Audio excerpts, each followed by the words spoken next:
Welcome to MellyS The Story Collector web TV, where each week we bring you inspiring stories from courageous individuals about the moments and experiences that have shaped their lives. In this episode, we're talking with the beautiful Anna about the courage it took to listen to her intuition and her body as it was telling her that a situation she was in was not right for her.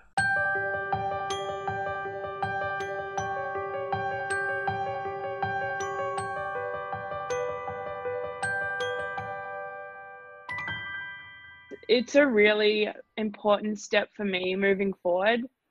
So the story that I will share with you today is essentially something that I had thought about for a really long time, and I think it was the first step probably in my whole life where I've walked away from something that made me unhappy. And it was just the best decision I could make. There were other things in life where they were really difficult for me, but I sort of stuck them out and rationalized them in my head.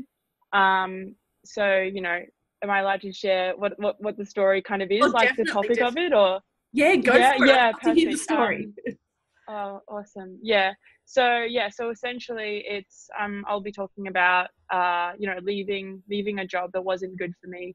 And so funnily enough, I've worked since I was like 14, and I've had lots of, odd jobs, from like Red Rooster to looking after rats and dog walking and a Zen garden, and like the funniest things that just like, were crazy. And all of them, had good things, bad things, and some of them were really hard. But this one in particular, when it came down to it and I had to do like the exit interview even yesterday, it was like there was literally nothing in this job that was keeping me there. And I don't know how for the last 8 months, like, I managed to stay in it. So, I had resigned and I meant to work another week and a half, and I quit and I walked out. And it's funny because I felt moments of like sadness and difficulty in my life before. Like, I worked in America. I lived and studied over there for 6 years. And after my undergraduate degree, I worked as a rowing coach for a university. And I was also doing my master's at the time, and it was really tough. And I was away from my home, my family, my friends, like a lot of things. And in that job, like, I worked for 3 men, and it was really tough. They didn't treat me, some of them not the best. And I, definitely very different opinions and stuff. And in that job, I'd been sexually harassed, I'd been somewhat abused, I'd been bullied, and I really struggled. And like, I'd lost my granddad at a point where I needed to come home and reconnect. And I was sad then, but I kept telling myself for the 2 years I was there that I was doing it to get my master's degree, and it was going to open the door to so many things. And I had the best friends I've ever had in my whole life when I was over there. So that just made it so easy for me to be like, yeah, okay, I can do this. I can stick it out for 2 years. And there were moments there where I was like, I should probably leave this. This isn't healthy. But I stuck it out. And I think that's like the resilient kid in me. I'd lost my dad at a young age, and like, I'd fought through, a lot of like abuse barriers with my mom, and like stuck that out to become a world champion rower when I was younger. So being resilient for me is like so big. Thank you. So like, I've always thought like, oh, no matter how hard something is, you just got to keep going.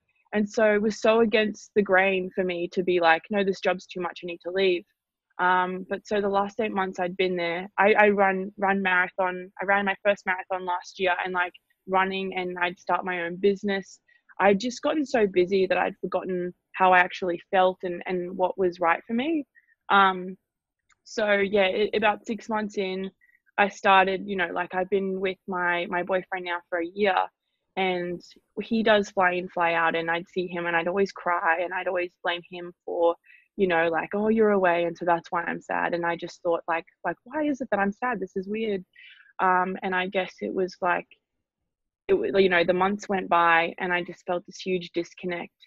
It was like this wave. Like, I got to the point where I just felt like one of those robots in a movie that just comes into work, sits at a desk, and then just leaves. And there was no friends, no connection. But in fact, it wasn't even just that. There was just like, I can do my job, and it was numbingness. It was like, people, I was actually getting like attacked by the clients that I was helping. Like, I wrote these huge reports, I worked weekends, I worked nights, and management and stuff was just like overwhelming me with like, you got to do this, this, and this, and then you do it, and you expect some kind of like return, right? Like, when you do anything in life, you want to get this, like, positive affirmation, and other than myself, there was just none of that.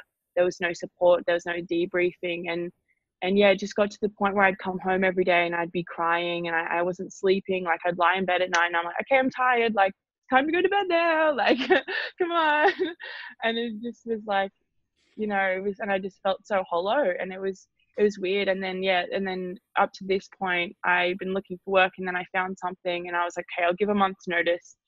That works. And then, yeah, I woke up the other, you know, not yesterday, the day before, and I just started crying, and I had this like the stupidest argument with my partner about pillows, and I was like, okay, you're not sad about pillows, like, this is stupid, like, you literally, like, no one fights about pillows. I'm like, come on, what are you doing? And we went for a walk, and we were just talking for ages, and I just like did like the like the whale cry, you know, like the humpback whales, like crying everywhere. Like, all these people walking past, and like normally I'd be like, oh no, they saw me, but I was like, I don't care, like the humpback whale is crying, like, it's just going everywhere, you know. And it's just like, no, this has happened for too long, you need to stop this, and you need to get out.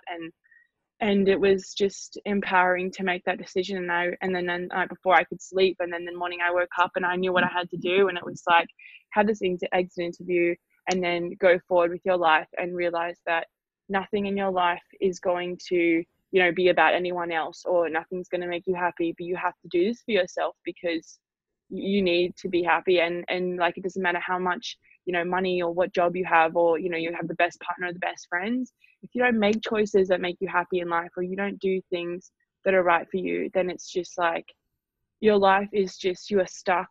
And, you know, I was saying to you before, like, it was like the inside out thing, where it's just like, sadness is like pushing all the buttons and being like, haha, I've kicked out all the other emotions, like, I'm now taking over. And you're just like, no, I don't understand what's happening.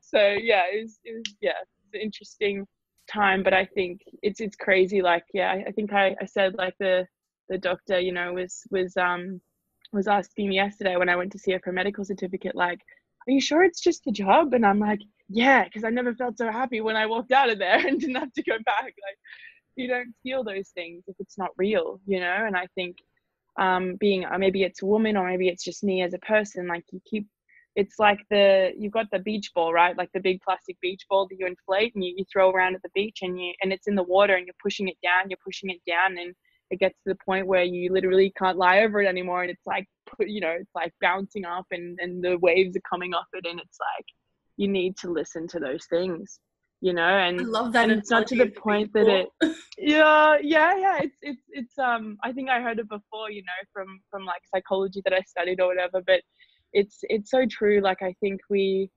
suppress how we feel, but really, I think one of the best things that we can all do as human beings is to acknowledge how we feel, and realize that if you feel sadness or anger or whatever it is, that you need to realize, like, it's okay to feel those things. And when it's for a long time, you know, you need to change something. Yeah. It's pretty remarkable. Yeah, well, and I don't know if you've read Heal Your Life by Louise Hay. Have you heard of that book? Her work, yes. Oh, she's amazing. Yeah, so I read that just the other night, actually, and she's got a cool little like glossary in the back, and she's just amazing. She's got like a little sort of, you know, like cause solution thing for depression, and it was like, when you've been bottling up anger for so long that it's kind of just become numbed in your body. And it's so true. Like, we have physical responses to our emotional state. Yeah. And so, you know, when I read that, it was just like, oh, that just made it so easy for me to understand what was going on. And I guess, yeah, the anger had turned into sadness, because it's too exhausting to feel angry a lot of the time, I think. Yeah. And I look at people who are angry, you know, clients I've worked with in social work, or people in your life who are, you know, I describe them as toxic, like people who are very negative, or very like the energy vampires. Yes. Yeah, that, I love that. That's my favorite saying. Yeah. And I think, what story is playing in your head? Like, that gets exhausting to wake up and keep playing this, like, I hate the world, I'm angry at this, I blame this and that person. It's just like, start with a clean slate. It's just way too exhausting to keep the list. I'm like, do you wake up and write the list every day? Like, what is going on? Like, yeah. You know, it's not worth it. So, and it's taking that a bit of personal responsibility and going, this is my life. I can change this story. What am I going to do about it right now? Hmm. Yeah. Totally. And I think that's such a good point because, like, even as a kid, I think I blamed a lot of people around me. Like, I was like, I'm a kid, so like it's my parents' fault, or it's my sister's fault she left when I was young, or it's my dad's fault for, like leaving me when I was young, or my mum's fault for treating me like crap, or my friends for bullying me, or, this, that, and the other opportunity.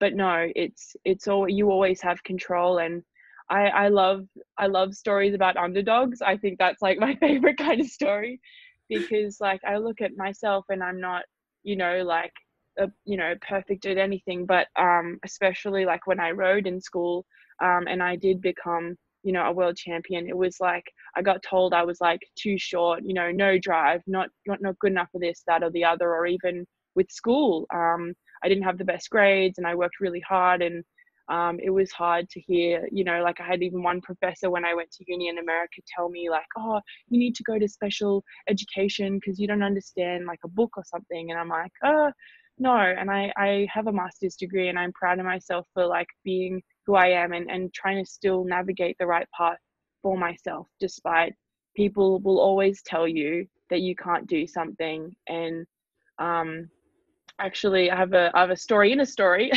to Go tell you. for Um, it. so like my partner and I were out running errands the other day, and we went into a store to buy something, and he'd forgotten his wallet. So we walk outside, and we talk for a moment, and we're about to walk back to the car to get his wallet, and he goes, oh, no, no, no, it's okay, I've got the pay pass on my phone. And anyway, there's a man sitting right behind us on the steps, and he goes, hey mate, I've got a question for you, I've got a question for you. I'm like, oh, okay, okay. He walks over to him and he introduces himself, and he goes, oh, I need you to give me $50 so I can get off the street. And my partner just goes, sorry mate, like I don't have cash on me anyway, but I'm not going out to do that. Like, he was well dressed, he looked sort of fine, and it was confusing. And I would have done the same thing. I think like in Australia we are so lucky, we have Centrelink, we have, Yeah. any job you can get those things. But then I thought, like, not only do we have amazing resources and stuff, but you look at so many amazing people in this world, like Steve Jobs was homeless. He used to walk several miles to buy like a $1 hot dog or something at uni to get by. And Oprah, I think, like grew up without very much at all, was raped by a few people, and grew up with, abuse and different things. Louise Hayes was a foster child. Like, she ran away, she had a kid at, I think, 15, 16, and look how amazing she did. Like, people do not need to have money at their fingertips to be successful in life. I think we play these stories in our head of like, oh, I wasn't born with $1 million, so I'll never be successful. Or, oh, someone else told me today I couldn't do it, so I should just give up. And it's no, like, you need to keep fighting, because you never know when that day is going to come where you can make a difference and you can do something. And I think, like, I love the idea of your podcast and sharing stories. I think it's so powerful, because there's so many people in the world that have done so many amazing things. And I think if we just kind of like tap in to sharing more of the amazing things that people are doing in the world, rather than, we focus so much on, what shooting happened today, what, rape, murder, stabbing, like, oh, this law, that law, the, politics of the world is so all consuming. And those things are happening. But I think we can't drive out hate with hate. I think, like Nelson Mandela said, we have to, or I don't know if it was Martin Luther King or Nelson Mandela, might be getting my facts wrong, but yeah, hate can't drive out hate, but love will. So I think, yeah, it's good to sort of focus on those I like it. I like it. So through this whole things. journey of really honoring what you're feeling and taking action based on that, what do you feel courage is for you? Has your definition of it changed? Yeah, I would say so. I think, I'm still young. Like, I've made decisions I think that are good for me before. But I think, like, I guess courage to me from this particular example has made me feel, I don't want to say alone, because I know I'm not alone, but I feel like I've left a lot of friends in this journey of like self-improvement, and a lot of like, people that maybe just weren't right for me. But I think courage is standing up for what you believe in. I think that's ultimately the biggest thing. And I just want people to understand, like, especially youth, because there's so much peer pressure. You know, whether you're in this big work environment, you know, whether it's toxic or around a bunch of friends who you think are right for you, I think, you know, you have to figure out like what's best for you. You can't think about what's best for anybody else. And if that means leaving that situation to go after what you want, then you have to do it.